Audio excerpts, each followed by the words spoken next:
Hello, so I did some update stuff to my Rseries controller. You can see I've got a page of buttons here. I happen to like these little buttons with the rounded corners, and I made them different colors just so that I could show off that that was possible.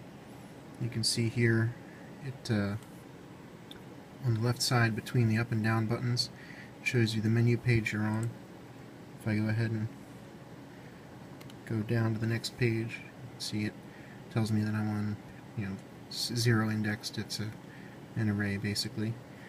The buttons in most of these happen to appear in the same place just for convenience sake, but I'll show you.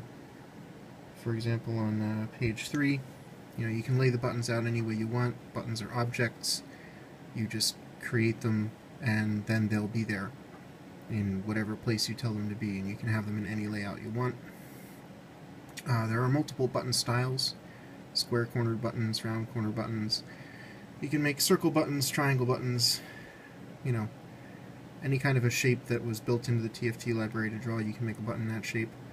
The text centering only really works well right now for the square and for the rectangle and rounded corner ones.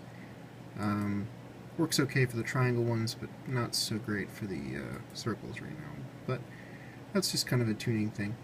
The buttons all work. I can hit one and it sends the code like it always did.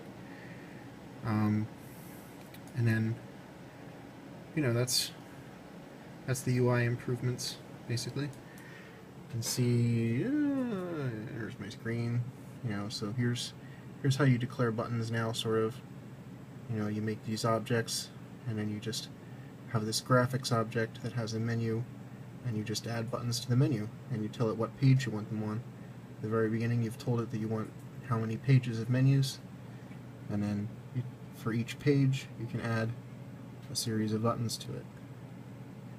And you just tell them how you want them laid out. In this end part here, these last two parameters are what command code it should send whenever you click that button, and the function that it should call when you click that button. So this is a function prototype, right? So you have some function that takes an integer as a parameter, a single integer, and it will call any function you want as long as it just takes a single integer parameter, and it'll pass the integer that you specify there. That's the name of the button, coming back from the right hand side. So function, parameter, name of the button, color of the button. There are constants for lots of different colors. There are constants for different styles of buttons, and then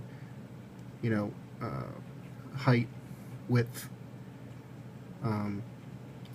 X and Y position, and a variable pointer, because you're declaring these and adding them to an array in another object, so you have to make dynamic memory. Anyway, I don't know, I thought that was kind of neat. Things are working. My receiver isn't on, that's why it's displaying zeros for the telemetry status, but anyway, enjoy.